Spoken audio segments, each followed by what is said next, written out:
Bonjour à tous, ici Benoît Muret et voici vos actualités de la semaine avec InfoCam qui commence maintenant.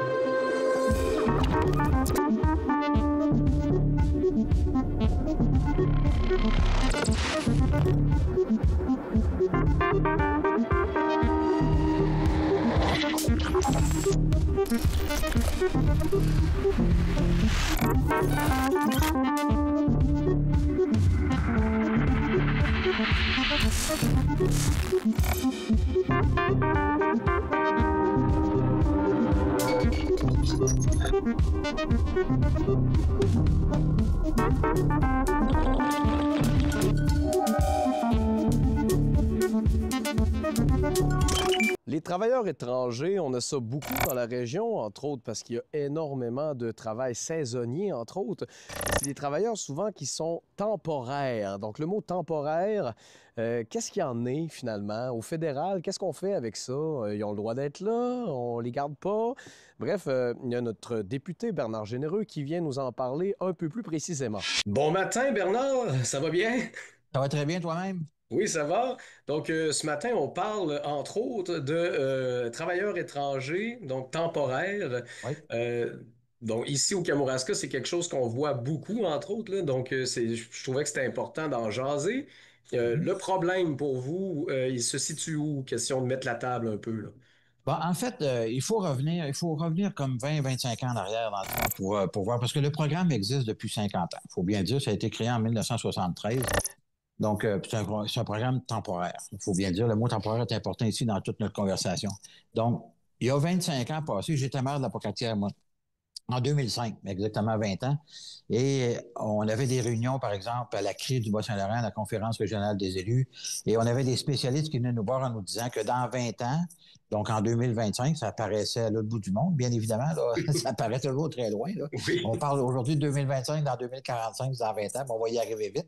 oui. Mais on parlait que les experts venaient nous faire des conférences qui nous disaient qu'on allait frapper un mur éventuellement au niveau de l'employabilité ou en fait au niveau des personnes aptes à pouvoir travailler, Mhm. de par le vieillissement de la population dans un premier temps et le taux de natalité qui, on sait au Québec, est très, très bas. En fait, il est tellement bas qu'il ne renouvelle pas la force de travail dans une certaine mesure. Il n'y a pas assez d'enfants pour venir combler les personnes qui décèdent. Donc, inévitablement, on a besoin de faire venir des gens d'ailleurs pour être capable de travailler dans nos entreprises. Oui. Donc, quand on prend un programme comme le programme des travailleurs étrangers temporaires, dans je dirais, les 8, 9 dernières années, bon, faut dire aussi, mais dans le contexte, que les libéraux sont au pouvoir depuis 2015. Donc, ça fait pratiquement 11 ans bientôt. Et depuis tout ce temps-là, il est rentré au Canada des millions, pas un ou deux, mais des millions de nouveaux individus au Canada qui sont rentrés par différentes portes et de différentes façons et pour différentes raisons. Donc, il y a des travailleurs étrangers temporaires, bien sûr, qui représentent, en passant, seulement 10 des immigrants qui sont venus au Canada Mhm. depuis 10 ans. Et donc, des étudiants internationaux, dont certains étudient dans nos cégeps. Il y Oui. a des demandeurs d'asile demandeurs d'asile, en très, très, très grande majorité, sont rentrés par le chemin Roxham dans les dernières années ou par d'autres endroits illégaux, comment ils appelaient ça, illégaux, il y avait un autre mot qui est mieux utilisé, là, mais tout ça pour dire que ces gens-là n'avaient normalement pas le droit d'être au Canada parce qu'ils Oui. sont pas rentrés par les filières normales. Parce qu'il y a de l'immigration qui respecte, je dirais, le fait que le Canada accueille des gens chaque année, mais que les gens vont un processus qui peut prendre 1 an, 2 ans, 3 ans avant de rentrer au Canada. Mais il y en a qui arrivent par la porte d'en arrière puis qui rentrent. Donc, il y en a beaucoup comme ça qui sont rentrés. Et les demandeurs d'asile qui viennent soit d'Haïti, puis qui viennent d'Afrique, qui viennent de l'Amérique du Latine, l'Amérique du Sud, etc., ces gens-là, d'emblée, vont avoir le réflexe d'aller vers leur communauté d'appartenance. C'est-à-dire que à Montréal et à Toronto, à Vancouver, par exemple, il y a des communautés espagnoles, italiennes, haïtiennes et compagnie, ce qui fait en sorte que les gens vont aller vers ces gens-là parce qu'ils ont, ils ont les mêmes cultures qu'eux Mhm. et plusieurs sont déjà installés au Canada, donc ils sont capables de leur donner un coup de main. Oui. Donc, le réflexe de ces gens-là n'est pas de venir dans des régions comme les nôtres. Donc, ce qui est arrivé, c'est que les entreprises se sont tournées vers Bon, il y a eu des croissances avec avant un peu, mais aussi après pandémie, après le coup de le choc de la pandémie. Écoute, l'économie a repris, puis le gouvernement a tellement investi de l'argent qu'il y a eu beaucoup un regain économique Oui. qui a fait que les entreprises exportaient de plus en plus, donc avaient besoin de plus en plus d'employés. Et la façon d'aller, puis là, bon, faut bien se mettre dans le contexte aussi que la COVID est venue changer la société canadienne et québécoise. Oui. Les gens ne pensent plus de la même façon, les gens n'ont plus la même attitude envers leur travail. Plusieurs ont pris leur retraite de façon anticipée. Donc, il y a eu un collapse, il y a eu comme une coupure, si on veut, de la relation entre la vie en général et l'emploi en général. Oui. Et ça a fait qu'il y a eu beaucoup de postes qui se sont rendus disponibles. Et la façon dont les entreprises ont trouvé pour aller combler ces postes-là, c'est en faisant venir des gens de l'extérieur par le programme des travailleurs étrangers temporaires. Donc, on est devant une situation qui est permanente. On ne fait pas plus d'enfants aujourd'hui qu'on en faisait il y a 20 ans, puis le vieillissement de la population, bien évidemment, a continué. Comment je pourrais dire, les gens prennent leur retraite pas très tard pour plusieurs, là. Oui. Moi, je connais des amis qui ont 55 ans, c'est fini, on s'en va, des policiers, des infirmières, etc. Ils sont en pleine santé comme moi, là. Moi, j'ai 63 ans. Non, fini le travail, moi, je m'en vais, puis je veux reprendre ma vie, puis je veux faire ça. Sauf que ces gens-là ne sont plus dans la force de travail. Oui. Donc, puis on a un sérieux problème de productivité au Canada. Le productivité, ça veut pas dire qu'on travaille pas fort, ça veut dire que nos entreprises sont pas assez diversifiées leur équipement, etc., d'investir. Écoute, il y a toutes sortes de raisons. Mais pour revenir aux travailleurs temporaires, c'est une solution temporaire. C'est-à-dire que quand tu fais venir quelqu'un, tu as payé plusieurs milliers de dollars pour faire venir quelqu'un, puis qui est là 3 ans, puis qu'après ça, ça dépend de la volonté du fonctionnaire à Ottawa de renouveler son permis, on a un problème, là. On peut pas juste penser qu'on va développer nos entreprises avec une solution temporaire comme celle-là. Alors, ce qu'on a dit, les conservateurs, c'est que, puis en plus, actuellement, au moment où on se parle, il y a une baisse, l'économie va pas très bien actuellement, la relation avec les États-Unis est un impact important, donc il y a actuellement, dans certaines tranches d'âge, particulièrement chez les 15 à 25, il y a actuellement 20 de chômage au Canada. Et il y a encore des entreprises qui font venir des travailleurs étrangers temporaires, puisque le gouvernement a émis, le gouvernement ne devait pas émettre plus que 90 000, au moins de 100 000 passeports, pas de passeports, mais permis de délivrer de nouveaux permis, pas ceux qui sont déjà ici, là, de nouveaux permis pour 2025. Ils en ont déjà 125 000 d'émis, puis on est juste au mois de juin. Donc, il y avait la moitié de l'année passée, il y avait déjà 30 000 permis de plus d'émis qui avaient dit qu'ils allaient en émettre. Donc, il reste encore 6 mois, puis ils sont encore là-dedans. Là. Donc, ils vont dépasser, ils vont doubler le nombre de permis qu'eux-mêmes s'étaient donné comme cible pour émettre durant l'année. Pourquoi ils font ça? Bien, parce qu'ils ne sont pas capables de freiner la vague qu'ils ont créée. Les libéraux sont au pouvoir depuis 10 ans. Ils ont laissé rentrer tellement de monde qu'on est passé, comme l'année passée, c'était 1,2 million de personnes. Là, ils essayent d'atteindre 600 000 personnes. Mais c'est toutes les catégories d'immigrants, incluant les travailleurs étrangers temporaires, qui sont touchés.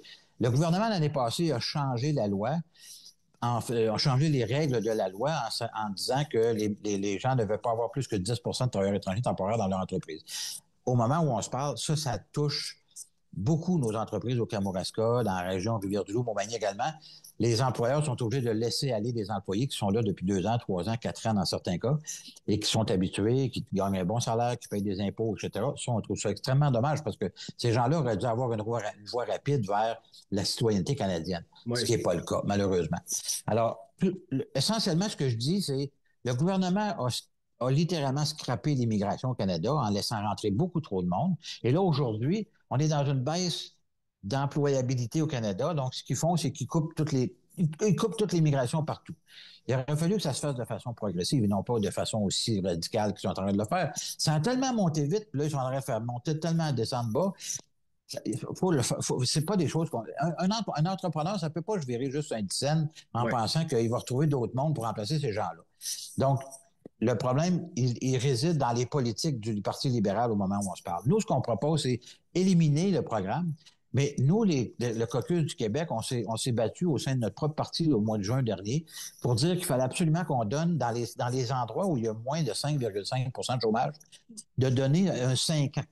Le Bloc québécois propose 3 ans. Nous, on a dit qu'il faut aller jusqu'à 5 ans, un délai de grâce pour les entreprises pour permettre à celles-ci de pouvoir s'adapter à quelque chose de nouveau. Quelque chose de nouveau, ça veut dire qu'il va y avoir une campagne électorale d'ici 5 ans et on va proposer des mesures permanentes à un problème permanent. Tu comprends?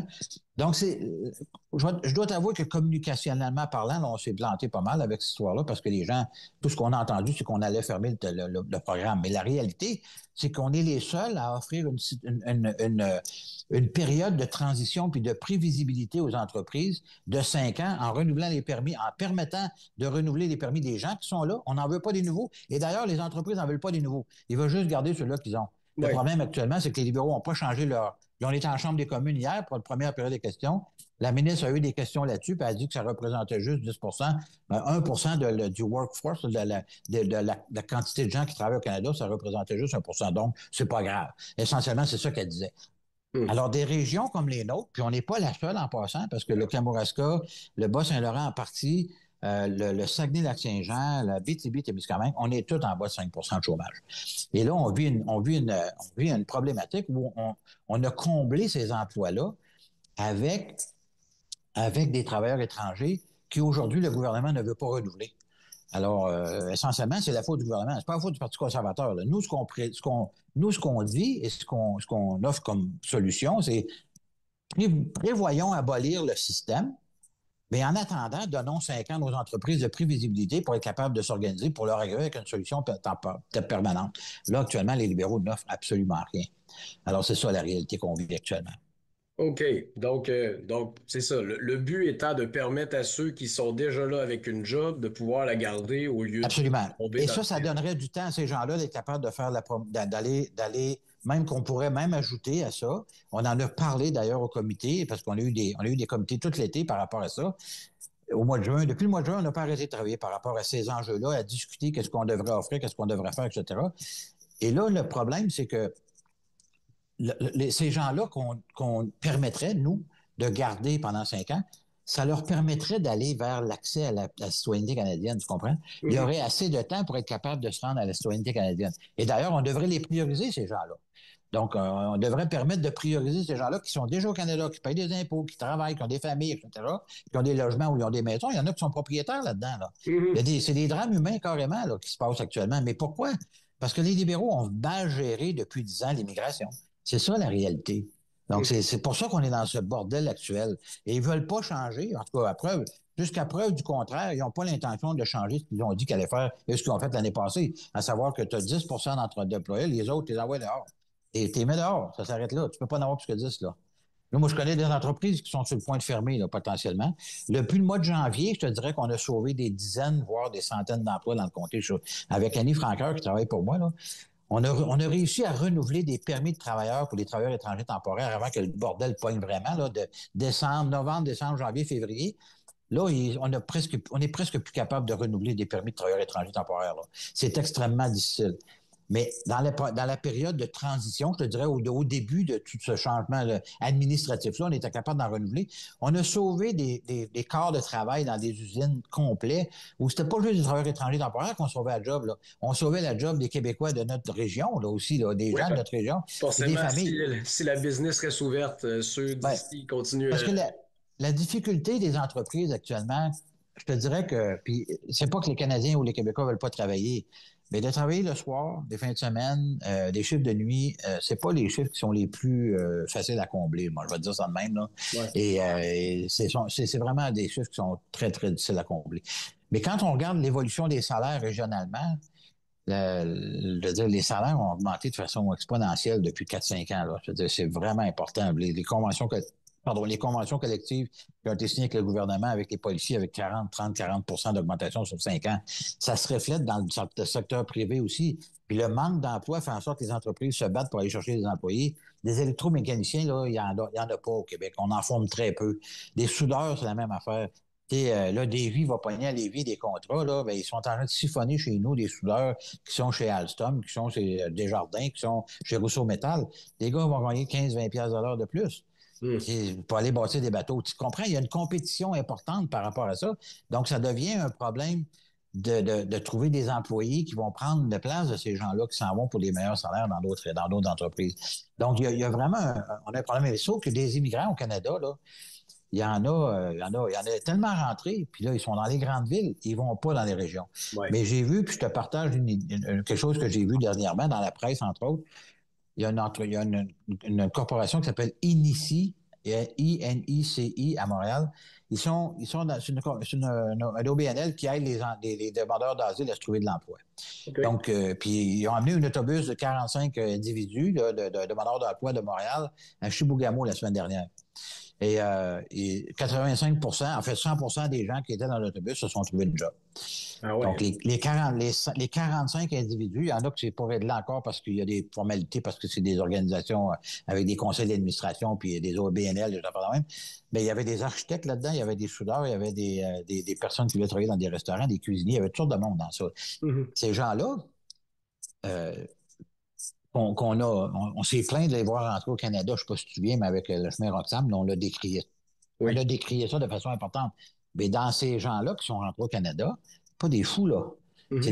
C'est des gens qui sont de façon générale en très bonne santé puis ils peuvent travailler. Qui ont des formations. Qui ont des formations. Écoute, il y avait des architectes, là. Il y avait un architecte dans l'autobus, là. Mm-hmm. Le gars, il a juste pas travaillé au Canada. Il y a une dame, ça faisait 2 ans qu'elle était à Montréal. Elle avait travaillé 2 semaines depuis 2 ans. D'ailleurs, j'invite tes auditeurs à aller voir la presse, l'article dans la presse de la semaine passée. Je pense que c'est vendredi ou samedi. Donc, il y avait un article complet sur cette visite-là. Et j'ai parlé hier avec les gens de cette organisation-là, parce que je regarde pour faire venir ces gens-là chez nous, pour faire la même chose, parce que pourquoi laisser ces gens-là à Montréal sur le bien-être social quand on peut les faire travailler chez nous et leur donner 22, 23, 24 piastres de l'heure? Tu sais, je veux dire, on est capable, la société, au lieu de les avoir au crochet de la société, on devrait les avoir dans nos entreprises. Mais il faut les amener en région, ces gens-là. Je te l'ai dit au départ, ces gens-là vont vers la communauté d'appartenance. Oui. Et la dame avec qui je parlais hier, la jeune demoiselle, Marie-Laure, qui est directrice, une Africaine, qui est directrice générale de l'organisme, elle dit, ouais, il faut s'assurer d'avoir une bonne communauté d'accueil. J'ai dit, écoute, ça fait déjà 10 ans qu'on travaille là-dessus dans nos communautés. Ben oui. Il y a des communautés d'accueil. Tous les MRC ont des comités mis en place pour aider les gens à se trouver des logements, aller vers la santé, aller vers l'éducation, aller vers ci, vers ça avec les familles. On a développé cette capacité à être capable de recevoir les gens dans nos régions. Alors, let's go, venez-vous-en. Moi, je suis en train de regarder avec eux autres. Je peux pas faire ça. Je sais qu'ils regardent pour venir à Montmagny, là, quelque part au début novembre. Mais moi, je voudrais qu'ils viennent dans Rivière-du-Loup et Témiscouata également. Mm-hmm. Puis qu'on débarque un autobus de 50 personnes pour trouver des emplois. Il y en a des emplois disponibles là, pour tout le monde. Oui. Il y en a en construction, il y en a dans toutes les sphères de la société. Mais ce qu'ils font, c'est qu'ils font un match avant. Ils essayent de trouver, avec les postes qui sont ouverts, les bonnes personnes dans leur... Puis ils ont un bassin de 5000 personnes. Mm. Il y a un bassin de 5000 demandeurs d'asile à Montréal. Il y en a 15-20 qui vont s'inscrire à tous les jours dans leur affaire. Là. Puis qui veulent travailler. Ils ne veulent pas rester à rien faire, ces gens-là. Ils ne veulent pas être au crochet de notre société. Mm-hmm. On les accueille. Mais encore faut-il avoir une société d'accueil qui est capable de soutenir le nombre de... Les libéraux, il y a rentré 300 000 demandeurs d'asile au Canada l'année passée. 300 000 personnes, t'as rendu compte? Mm-hmm. On a de la misère à trouver des fois des écoles, puis des places dans nos écoles. Comment veux-tu qu'une société puisse... On a de la misère à trouver des médecins de famille. Si tu ajoutes une quantité de gens comme celle-là, ça te prend des services pour leur donner. C'est ça le problème. On est dans une crise de logement actuellement. Les logements ont monté de façon exponentielle dans les 5 dernières années. Pourquoi? Parce qu'il y a trop de demandes par rapport à l'offre. Oui. Oui, tout à fait. Tous les problèmes qu'on vit actuellement, le coût de la vie, c'est la même chose. Oui. La demande est plus forte que l'offre. C'est inévitable. Un gros nœud à défaire, finalement. Ah, totalement. Ben, c'est pour ça qu'il faut baisser l'immigration, mais l'immigration économique, elle est nécessaire. Mm-hmm. Tu comprends? Puis on ne peut pas penser... Il faut qu'on améliore la façon dont les personnes qui rentrent au Canada, qu'on puisse les sortir hors des grandes villes pour venir vivre dans le Bas-Saint-Laurent ou vivre au Saguenay ou dans Chaudière-Appalaches. On a besoin d'aller vers ces gens-là et ces gens-là ont besoin de venir vers nous. Comment on fait ça? Bien là, il faut qu'on trouve des solutions à ça, tu comprends?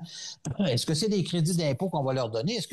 Moi, j'aimerais bien mieux donner 10 000 ou 20 000 à quelqu'un et dire, va te trouver une maison à Rivière-du-Loup ou à La Brassière ou à Kamouraska, Saint-Pascal. Je te donne 10 000 viens t'installer puis viens te trouver une job. T'sais. Puis assure-toi que tu vas travailler chez nous. Au lieu de les garder sur le bien-être social pendant 3 ans, là, on s'est entendu que ça serait bien plus payant de les amener en région. Ben oui, parce que là, de toute façon, Ceux qui peuvent avoir les postes les ont pris. Il en reste encore de libres, donc ça prend C'est des ça. gens. Ben écoute, c'est tout le temps qu'on avait, Bernard, ce matin. Merci d'avoir fait le point là-dessus avec nous. Et puis, écoute, C'est un grand dossier. Hein. C'est pas, oui. c'est pas simple à régler. Là. Les libéraux ont tellement mal agi que là, on est pogné avec une méchante patate chaude dans les mains. Là. Fait que on va voir dans le temps comment tout ça va se régler. Merci beaucoup. Ça m'a fait plaisir. Bonne journée. Peut-être que vous ne le saviez pas, mais à l'Apocatière, dans les années 70, il y a un regroupement qui s'appelait l'AMI et qui est toujours actif actuellement et qui aide les plus jeunes dans le besoin un peu partout au travers du globe. Eh bien, on a rencontré la cofondatrice et on en profite pour vous inviter à une de leurs soirées bénéfices. Le mouvement existait depuis 69. Alors, c'est pour ça qu'on dit que l'AMI a 55 ans et plus, là. Oui. Parce que ce mouvement d'attention, là, aux enfants victimes quelque part dans le monde, que ce soit de la famine, que ce soit de la guerre, des déplacements et tout ça, existait depuis 69. Commencé ici. L'AMI, c'est une création de l'Apocatière, si vous voulez. Ça a été fait ici. Et en 73, j'ai découvert, moi, ce mouvement-là qui existait. J'étais enseignante, évidemment, sensible au bonheur et Des plus jeunes, au confort, à l'attention aux enfants, c'est clair. Alors, je trouvais le mouvement intéressant. Je me suis dit, bon, à ce moment-là, c'était la guerre au Vietnam, hein?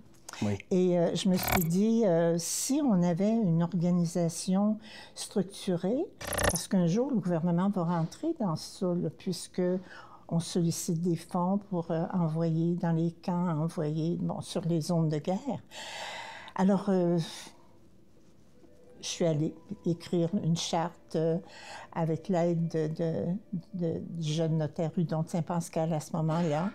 Alors, on a pu mettre sur pied un organisme qui a été accueilli par le gouvernement fédéral. On a une charte fédérale qui remonte à 74. OK. Et les activités ont légalement, si vous voulez, commencé avec 75. Alors, pour ça qu'on dit cofondatrice, j'ai pris un beau courant d'ouverture de charité, d'attention aux enfants, et on en a fait un organisme international maintenant qui, au fil des années, a pu rejoindre des enfants au-delà de 20 pays, là, 25 pays, oui. Quand même. Dans des zones de famine, des zones de guerre, des zones de déplacement. Il y a eu notre intervention au moment de l'accueil des enfants réfugiés de la guerre du Vietnam. Mm-hmm. C'était une nouveauté. Il a fallu se battre pour obtenir l'autorisation de faire venir des mineurs non accompagnés, c'est ce qu'on disait dans le temps, parce que les enfants pouvaient entrer ici avec un parent. Mais là, il n'y en avait pas de parents. C'était la plupart des enfants abandonnés dans les camps. Alors, l'AMI remonte aussi loin que ça. Quand même. Ça a été un organisme 100% bénévole jusqu'en 2000. Mais là, c'était rendu une entreprise beaucoup trop grande pour être menée par des bénévoles. L'équipe dirigeante ici à l'Apocatière, c'était Gilles Lévesque, qu'on connaît bien, qui est impliqué dans la Fondation André Côté. Et il y avait Reynaldo Rivard aussi, qui était un prof avec moi au collège. Alors, on était une petite équipe avec une armée de bénévoles autour, par exemple, qui est là des bénévoles de partout, là, pas seulement de l'Apocatière. Là, on avait des gens un peu partout en province qui accompagnaient le mouvement, qui travaillait avec. Depuis 2000, c'est un organisme qui fonctionne selon le plan de tous les organismes. On obtient des contrats des affaires étrangères pour le développement ailleurs dans différents pays. Ah, OK. Ouais. Et là, dans le fond, là, en ce moment, il y a un spectacle bénéfice qui est sur la table. Oui, justement. On n'a pas l'occasion de faire souvent des activités bénéfices ici à l'Apocatière. Oui. le milieu est plus petit, alors on a des activités qui vont se tenir plutôt en ville. Il y a des besoins, évidemment, financiers ça n'arrête pas. Hein? Oui. Les demandes dans le monde, là, on a juste à regarder. Alors, même si les gros projets que nous menons actuellement en Afrique, surtout au Rwanda, Madagascar, et aussi au Pérou, en Amérique du Sud, pour les stages internationaux.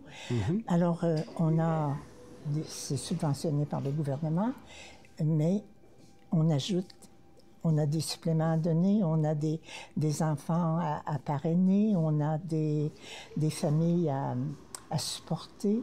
Oui. Seulement les médicaments qui sont nécessaires dans une famille au tiers-monde, il n'y a pas d'aide qui vient de l'extérieur. Mon Dieu, la pharmacopée naturelle dans le milieu, oui. c'est pas suffisant. Alors, on a absolument besoin d'ajouter à ce que nous avons comme subvention. Et là, c'est une belle soirée là, qui est préparée en plus. Oui, je pense, parce que Josée Dompierre, qui est celle qui vient donner le spectacle, un spectacle qu'on a intitulé « Un rendez-vous tendresse ». Elle a une très belle voix, puis elle chante des auteurs qu'on connaît, des chansons douces que nous connaissons. Et c'est une soirée, c'est un beau 2 heures. Un beau 2 heures à vivre. Et ce sera ici, à la Pocatière, au local de la FADOC, au local de l'Âge d'Or, ou comme on voudra appeler ça, au coin de la 9e et de la 4e. Là. Okay. L'ancien cinéma pour les gens de mon âge. Oui. Et un peu moins. Les référents. Oui. Alors, oui, c'est une soirée qui promet d'être très agréable. Et les gens qui voudraient avoir... Est-ce qu'il faut s'inscrire, prendre un billet à quelque part? Ou oui, c'est on a des billets qui sont entre les mains de quelques bénévoles qui sont ici à la Pocatière. Vous pouvez toujours appeler au 856-2052 pour retenir votre billet. Il y aura des prix de présence, quelques prix de présence qui seront offerts. Alors, c'est intéressant. Quand vous aurez votre billet, vous écrivez votre nom, qu'on vous retrouve. Et oui, ça promet d'être une belle soirée. C'est le 1er novembre. Les journées sombres de l'automne vont être éclairées par cette belle petite soirée-là, évidemment. Mais en tout cas, on encourage les gens à venir faire un tour, c'est sûr. En plus, question d'écouter de la belle musique, c'est toujours agréable. Et de donner des sous pour une belle cause. Oui, justement, c'est une soirée à 25 $ ou si vous venez en couple, c'est 40 $ pour le couple. Alors, on ne peut pas se plaindre du prix pas abordable. C'est ça, c'est tout à fait abordable. Alors, c'est vraiment, vraiment une belle entrée dans un mois sombre. C'est tout pour InfoCam cette semaine. En vous souhaitant une bonne semaine et n'oubliez pas que le 1er novembre prochain, possible d'encourager l'ami à la Pocatière avec une petite soirée spectacle à ne pas manquer. Sur ce, bonne semaine et à la semaine prochaine.